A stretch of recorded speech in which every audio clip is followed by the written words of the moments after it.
નમસ્કાર. TY BCom sem 6 business management chapter 1 market segmentation બજાર વિભાજન, જેમાં આપણે બજાર વિભાજનના આધારો અને લક્ષ્યાંકિત બજાર જોયું. હવે બજાર અંગે ગ્રાહકની વર્તણૂક કેવી છે અને ગ્રાહકની વર્તણૂક એટલે શું બજાર અંગેની, એના વિશે આપણે ચર્ચા કરીએ.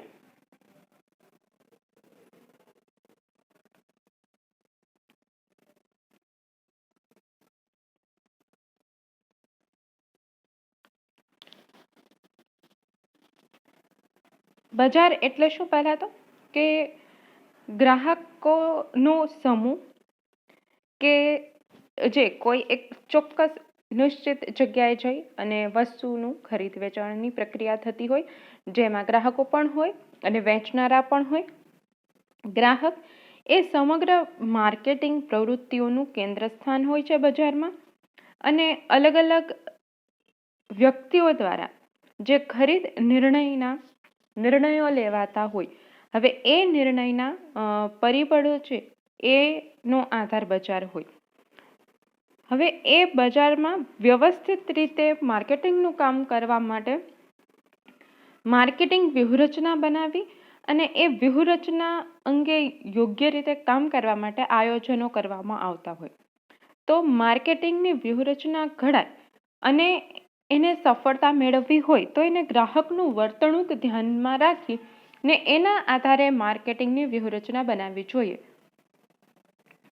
તો ગ્રાહકની વર્તણૂક એ સમગ્ર માર્કેટિંગ સંચાલન અને એની વ્યૂહરચનાને અસર કરતું સૌથી મહત્વનું પરિબળ છે. ગ્રાહકોની વર્તણૂક એ જ વાસ્તવમાં નિર્ણયકરણની પ્રક્રિયા કહી શકાય. એટલે કે ગ્રાહકની વર્તણૂકના આધારે જ માર્કેટિંગની વ્યૂહરચના બનતી હોય અને એના આધારે ગ્રાહકોને કેવા પ્રકારની વસ્તુઓ જોઈએ છે એ વસ્તુને ધ્યાનમાં લઈ અને અલગ અલગ પ્રકારે વેચાણ, અભિવૃદ્ધિ, માર્કેટિંગની પ્રક્રિયાઓ થતી હોય. તો સામાન્ય અર્થમાં એવું કહી શકાય કે આંતરિક અને બાહ્ય પરિસ્થિતિને આધારે ગ્રાહકોનું ખરીદ વલણ કેવું હોય છે, કેવા પ્રકારની વસ્તુ ખરીદે છે, એને ગ્રાહકનું વર્તણૂક કહેવાય. અલગ અલગ પ્રકારના જે આપણે બજાર વિભાજન જોયા, એ બજાર વિભાજન પણ શેના આધારે થાય છે? ગ્રાહકોની જરૂરિયાત અને ગ્રાહકોની વર્તણૂક. ગ્રાહકોને માલ વેચવો, એના માટે થઈ અને વેચાણની અભિવૃદ્ધિ કરવી, વેચાણમાં વધારો કેવી રીતે કરી શકાય, તો એના માટે અલગ અલગ પ્રવૃત્તિ દ્વારા જાહેરાત કરવી. હવે જાહેરાતને ઇફેક્ટિવ કેવી રીતે બનાવી શકાય? ગ્રાહકોને આકર્ષી શકે એવી જાહેરાત હોવી જોઈએ. તો એ બધી વસ્તુ શેના આધારે થતી હોય? ગ્રાહકને કેવા પ્રકારની વસ્તુ જોઈએ છીએ, ગ્રાહકોનું વસ્તુ ખરીદવાનું વલણ કેવું છે, એના આધારે જુદા જુદા વિદ્વાનોએ ગ્રાહકની વર્તણૂકની વ્યાખ્યા આપેલી છે. તો અલગ અલગ વ્યાખ્યાઓ આપવામાં આવેલી છે. તો ગ્રાહકની વર્તણૂક એટલે બજારમાં પ્રવર્તતા અમુક ચોક્કસ સંજોગો, જેવા કે કિંમત. હવે કિંમતનો વધારો પણ થતો હોય, ઘટાડો પણ થતો હોય, પણ કિંમત વસ્તુ કેવી છે? એ બજારની એક ઘટક કહેવાશે. તો હવે વાસ્તવિક આવકમાં વૃદ્ધિ, એમાં ગ્રાહકો કેવા પ્રતિભાવો આપે છે તે બાબત અને બજાર સંશોધનની એક શાખા તરીકે જ ગ્રાહક વર્તણૂકનો અભ્યાસ થાય છે. એટલે એવું કહે છે કે કિંમતમાં વધારો ઘટાડો થતો હોય, કોઈ પણ વસ્તુની કિંમતમાં વધારો ઘટાડો થતો હોય.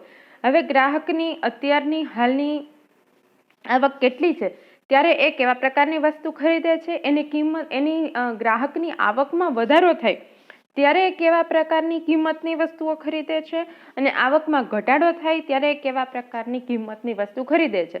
એટલે સામાન્ય રીતે એવું જોવામાં આવતું હોય કે ગ્રાહકોની આવકમાં વધારો થાય ત્યારે તે ઊંચી કિંમતની વસ્તુ ખરીદતા હોય છે. તો આ અલગ અલગ પ્રકારની વસ્તુઓ, કિંમતની વધઘટ અને ગ્રાહકોની આવકની વધઘટને આધારે જે એનું સંશોધન કરવામાં આવતું હોય, તો એના અંતે જે પરિણામ મળે એ ગ્રાહક વર્તણૂકનો અભ્યાસ કહી શકાય. શ્રી કુંડિફ, સ્ટીલ અને ગોવની એણે એક અભિપ્રાય આપેલો છે કે જેમાં એમણે કહેલું છે કે ગ્રાહક વર્તન એ એક વ્યવસ્થિત પ્રક્રિયા છે કે જે જેના દ્વારા વ્યક્તિઓ માલ સેવાની ખરીદી સંબંધિત નિર્ણયોમાં પ્રાપ્ય પર્યાવરણના પરિબળો સામે પોતાનો યોગ્ય પ્રતિભાવ પૂરો પાડે છે. એટલે કે ગ્રાહક વર્તણૂક ને પહેલા તો એક કીધું છે કે પહેલી વસ્તુ કે એ શું છે, એક પ્રક્રિયા છે. હવે એ પ્રક્રિયામાં શું થાય છે કે ગ્રાહકો દ્વારા જે માલ અથવા કે સેવા એની ખરીદી અંગેનો નિર્ણય લેવામાં આવે છે. હવે એ નિર્ણય કેના આધારે થાય છે? પ્રાપ્ય પર્યાવરણ એટલે કે અત્યારે જે પર્યાવરણ છે, બજારનું કહીએ, અર્થતંત્રનું કહીએ, અને તો એમાં બજાર પણ આવી જશે, કિંમત પણ આવી જશે, ગ્રાહકોની આવક પણ આવી જશે. એમાં તો એ પર્યાવરણના જે અલગ અલગ પરિબળો છે ત્યારે પોતાના યોગ્ય પ્રતિભાવો પૂરા પાડે અને ગ્રાહક જે નિર્ણય લે છે, જે વસ્તુ ખરીદે છે, તો એ જ ગ્રાહકની વર્તણૂક કહેવાશે. તો એવું પણ કહી શકાય કે ગ્રાહક જે નિર્ણય લે છે એને જે વસ્તુની જરૂરિયાત છે, એની આવક શું છે, વસ્તુની કિંમત શું છે, એના આધારે એ નિર્ણય લે છે. ગ્રાહક વર્તણૂકની જે વ્યાખ્યાઓ જોઈએ એના આધારે એના આવશ્યક તત્વો કીધા છે. કયા કયા કીધા છે આવશ્યક તત્વો? આવશ્યક તત્વો કયા છે કે ગ્રાહક વર્તણૂક એટલે માનવી દ્વારા એક ગ્રાહકના સ્વરૂપમાં કરવામાં આવતી વર્તણૂક. કે ગ્રાહક કેવી રીતે વસ્તુ ખરીદે છે, સિમ્પલ વસ્તુ છે. બીજી વસ્તુ, આ ગ્રાહક વર્તણૂક માલ કે સેવાની ખરીદીના સંદર્ભમાં થતી હોય છે, એટલે કે જેનો હેતુ ખરીદી કરવી કે ન કરવી, અને જો ખરીદી કરવી તો શું ખરીદવું, કેટલું ખરીદવું, ક્યારે ખરીદવું, કેટલી કિંમતમાં ખરીદવું, તો આનો નિર્ણય લેવો. ઘણી વખત એવું થાય કે ગ્રાહક પાસે જેટલા પૈસા હોય તો હવે એ પૈસામાંથી એને જે જરૂરિયાત છે તો એ જરૂરિયાતનો અગ્રતાક્રમ આપે કે સૌથી પહેલા સૌથી વધુ જરૂરિયાત જેની છે એને પહેલા નંબર, પછી શું જરૂરિયાત છે એને બીજો નંબર, પછી શું જરૂરિયાત છે એને ત્રીજો નંબર. તો આ એની વર્તણૂક કહેવાશે કે એ પોતાની કઈ જરૂરિયાતને અગ્રતાક્રમ આપે છે અને પોતાની પાસે જેટલા રૂપિયા કે બચત કે કિંમત જેટલી પણ છે પોતાની પાસે, એમાંથી એ કઈ વસ્તુ કેટલા કિંમતની, ક્યારે અને કેટલા પ્રમાણમાં ખરીદે છે. નંબર 3 કે ગ્રાહકના પક્ષે ખરીદ વર્તણૂકનો ઉદ્ભવ ગ્રાહકની પોતાની જરૂરિયાત સંતોષવા માટે જ થાય છે.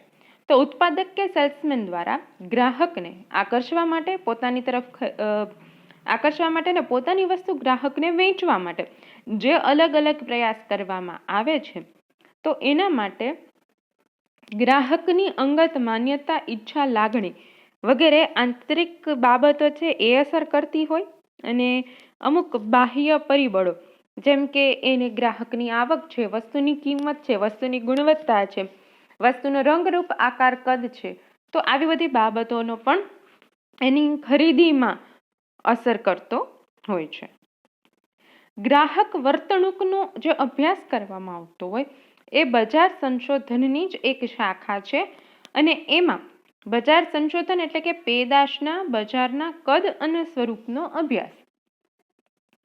કે પેદાશ છે એનું કદ શું છે, એનું સ્વરૂપ શું છે, અને એ પેદાશ જ્યારે બજારમાં હોય ત્યારે ઉપભોક્તા એને ખરીદે છે તો કેવા સંજોગોમાં ખરીદે છે, કેટલી કિંમતમાં ખરીદવા તૈયાર થાય છે, એની જરૂરિયાત શું છે. તો આ ગ્રાહકની વર્તણૂકના આવશ્યક તત્વો કહી શકાય. કે પહેલી વસ્તુ તો કે જે માનવી તરીકે વસ્તુ ખરીદે છે એ. બીજી વસ્તુ કે એ ક્યારે ખરીદે છે, શું ખરીદે છે, કેટલા પ્રમાણમાં ખરીદે છે, એ પણ એની ગ્રાહક વર્તણૂકનું જ એક ઘટક કહી શકાય. અને ત્યારબાદ કે ગ્રાહકોની આંતરિક અને બાહ્ય બે પરિસ્થિતિ ગ્રાહકોની વર્તણૂક પર અસર કરતી હોય. આંતરિક પરિબળોમાં આવશે એમની ઈચ્છા, અપેક્ષા અને એમના લાગણીઓ છે, તો એ બધી બાબત એની આંતરિક પરિસ્થિતિમાં આવશે. અને બાહ્ય પરિસ્થિતિ કે વસ્તુના રંગરૂપ, આકાર, કદ, ગ્રાહકની પોતાની પાસે રહેલી એની આવક, વસ્તુની કિંમત, વસ્તુની ગુણવત્તા, તો આવી બધી બાબત એની બાહ્ય પરિસ્થિતિમાં અસર કરતી હોય. અને એના પછીનું એક બાબત છે કે ગ્રાહકની વર્તણૂકનો અભ્યાસ એ પણ એક બજાર સંશોધનની જ શાખા છે. તો એમાં પેદાશના કદ અને સ્વરૂપનો અભ્યાસ કરવામાં આવે અને સાથે સાથે કે ગ્રાહક એ કઈ રીતે ખરીદી કરે છે તો એ પણ બજાર સંશોધનનું જે ઘટક છે કે કેવી પરિસ્થિતિમાં ગ્રાહક કેવી વસ્તુની કેટલા પ્રમાણમાં ખરીદી કરે છે. તો ખરીદ વર્તણૂક કે ગ્રાહક વર્તણૂક એ ખરીદી પહેલા, ખરીદી દરમિયાન જેટલું પણ નિર્ણયકરણ થતું હોય એ નિર્ણયકરણમાં માર્કેટિંગ સંચાલનના અભિગમથી ગ્રાહક વર્તણૂકના ખ્યાલમાં કોણ હોય છે? માત્ર ને માત્ર ગ્રાહકો. કારણ કે એ અભ્યાસ જ તેનો હોય છે ગ્રાહકની વર્તણૂકનું.